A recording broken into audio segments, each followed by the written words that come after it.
Oh, hello. My name is Mara, and welcome to Books Like Whoa.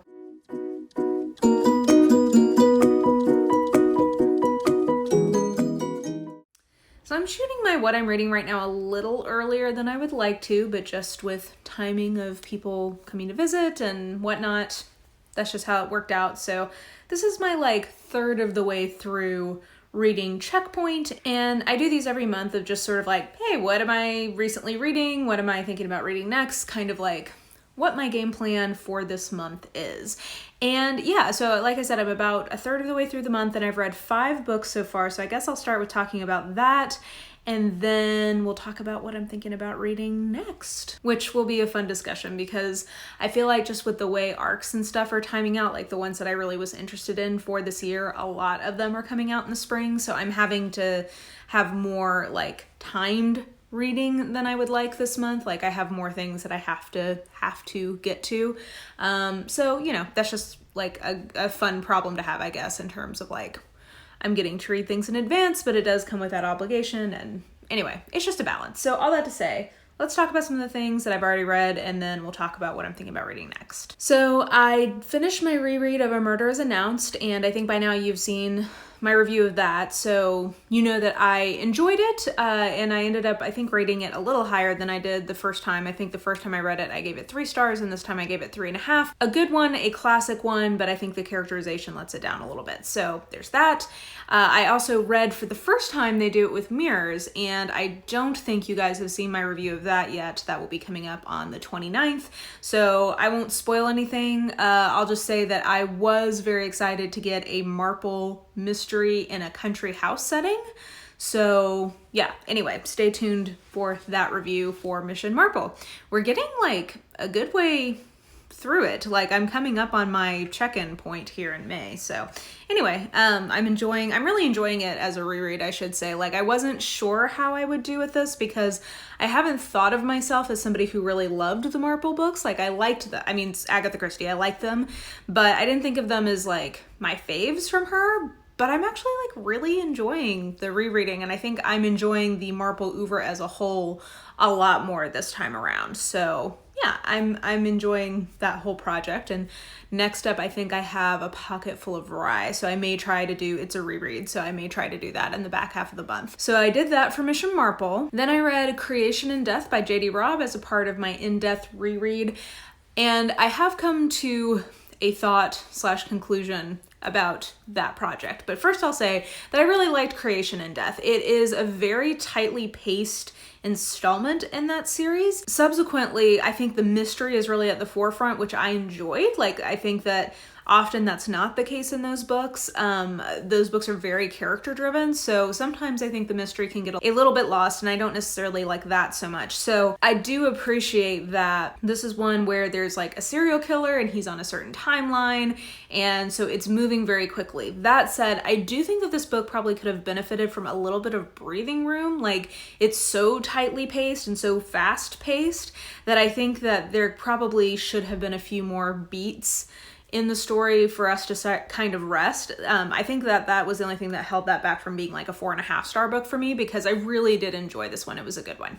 That being said, I think I've realized that my whole idea of getting not totally, but almost caught up with the In-Depth series this year is something that I'm not gonna focus on anymore. Now I'm gonna focus on reading them more regularly. So previously I would say that I was reading one every 6 to 8 weeks, and I want to increase my speed to every 3 or 4 weeks. So I guess I am still trying to get through it more quickly, but I've realized that trying to read 2 a month is just too much for me in general. I want to make sure I'm still enjoying these, and I think by feeling pressure to read them more quickly, I'm not. Because they are procedurals and they have a very similar formula, it makes them start to run together a little bit more in a way that I'm not enjoying, and it's also I just think generally making me not enjoy the books as much. So some of it, it is a series that I am now 28 books into 27. So, you know, there may also be some element of the quality is diminishing a little bit at this point.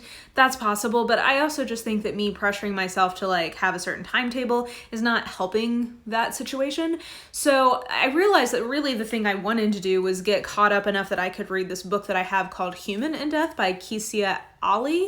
And it's like a literary study of the In Death series up through book, I think 45. And I think I've just given myself permission that if I can get to book like 35-ish this year, I think that will be enough that I can go ahead and just read that literary study. That is what I'm ultimately, like the reason I was trying to get through it was because I wanted to read that literary study. So I'm officially giving myself permission to extend that reading into 2020 a lot more. So like, I think my revised goal is to be caught up with the In Death series by the end of 2020 instead of the end of 2019. And I'm feeling really good about that decision. Continuing in the sort of like mystery thriller type vein, and I should say actually it is March Mystery Madness. I'm not able to be like a full host this year just with everything that was going on. I just couldn't commit to that, but I am trying to read more mysteries this month since it is March Mystery Madness, and I was supposed to be doing a reread of A Murder is Announced with a Protagonist. We haven't connected on that yet, but anyway. And she's a full host of March Mystery Madness. So all that to say, I'm definitely trying to focus more on mysteries a little bit this month. And besides that, I have actually been in the mood to read mysteries, so that's worked out well.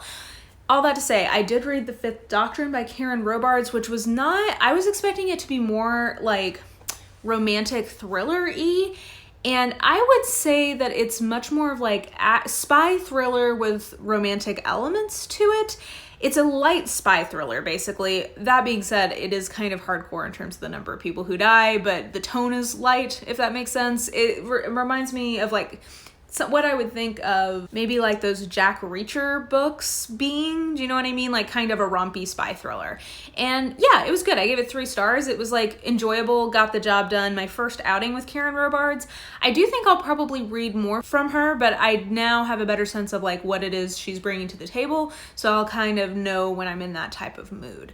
So I read that, and then one non-mystery thing I read was The Tesla Legacy by Perez, and I read that because Beautifully Bookish Bethany had really recommended it to me in terms of like, it's a YA sci-fi secret society like mystery plot type thing. So it's like a contemporary with sci-fi elements to it, I would say, and a very strong mystery plot. And I really enjoyed it. I gave it 4 stars. I think that it's something, I appreciated that it was like well written and well written for the actual intended audience, which are young adults.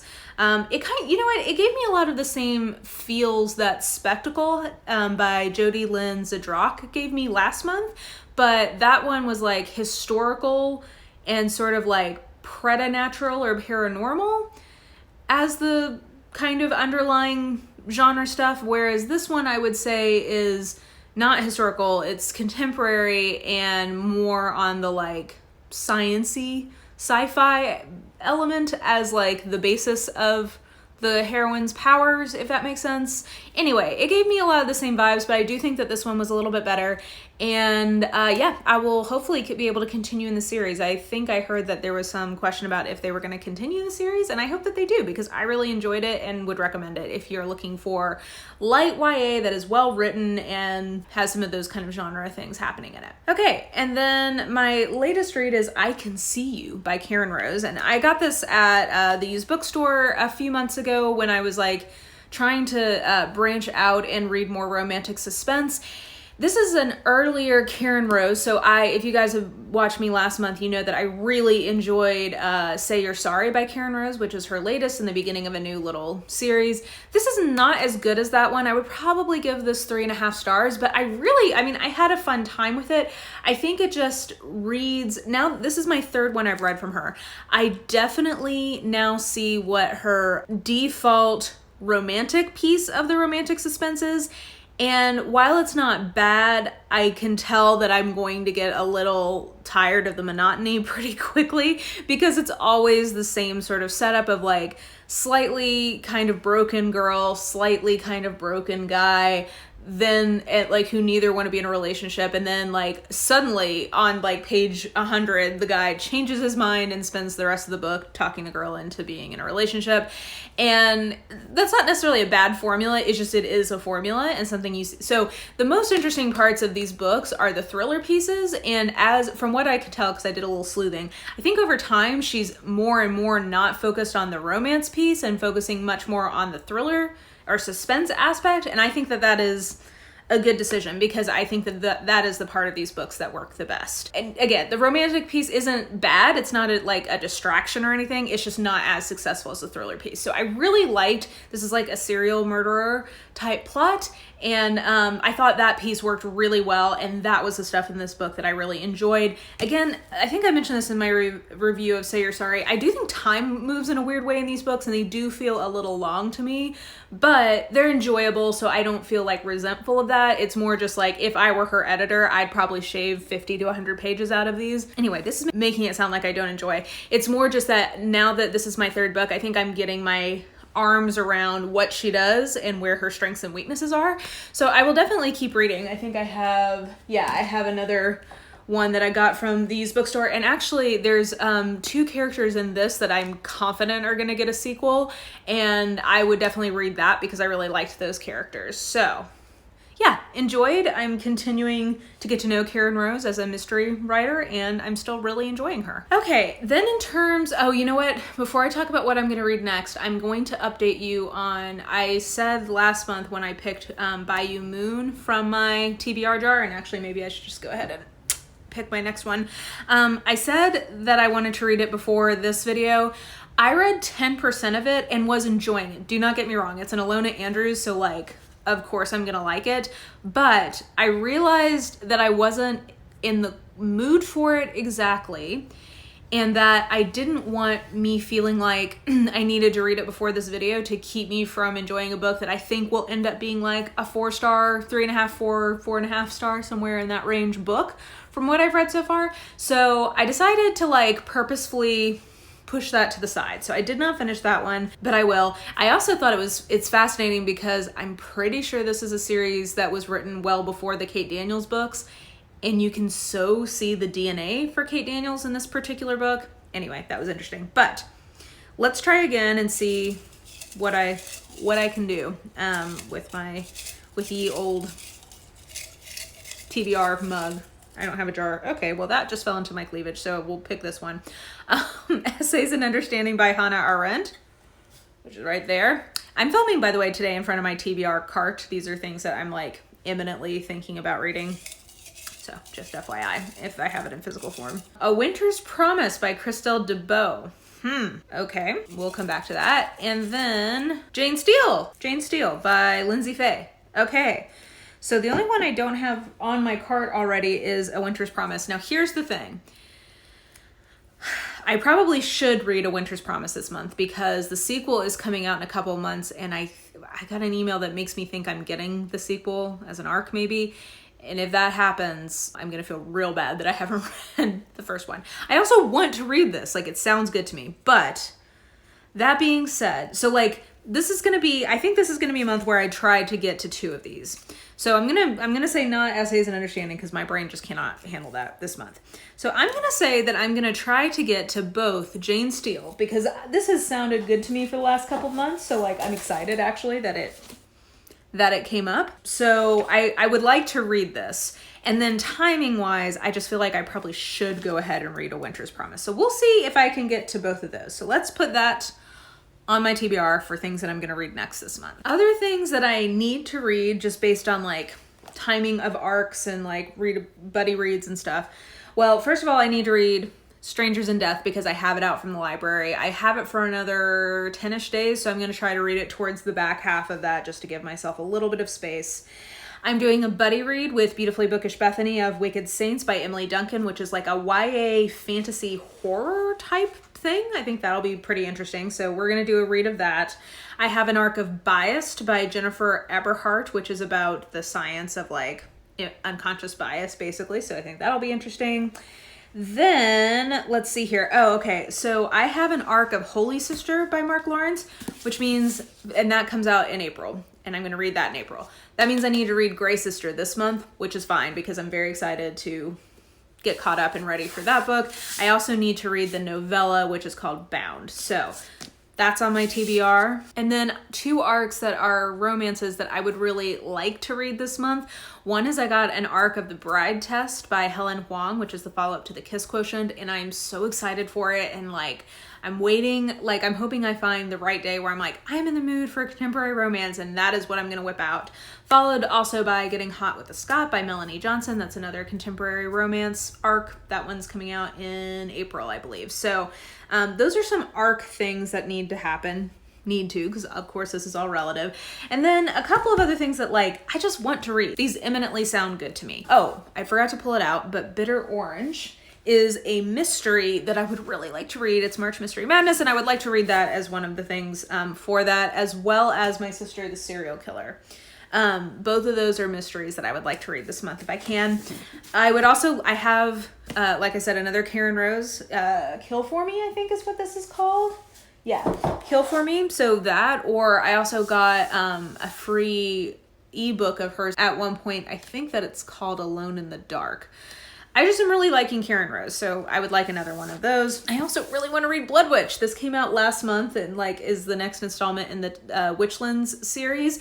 And both me and Amanda and Beautifully Bookish Bethany all are like reading, in theory, going to read this together, and none of us can get to it. It's a like travesty. So we all want to read it. None of us can seem to find time to, but I would like to do that.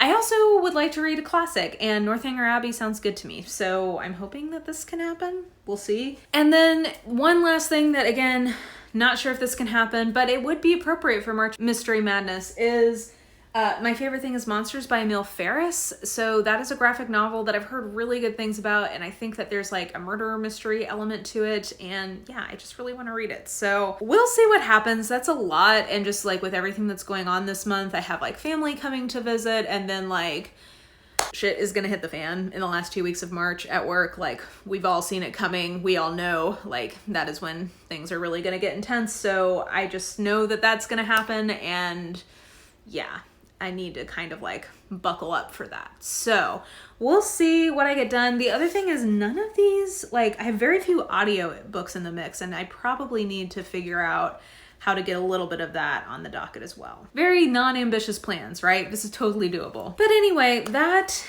is the rundown of what I've been reading, what I might read next, what I'm thinking about, all that good stuff. So hope you guys enjoyed that. If you did, please like, subscribe, follow me on the social medias if you are so inclined. I have all that information listed in the description box below. And I think that will do it. I hope you guys are having a really lovely day, and I will just talk to you soon. Bye.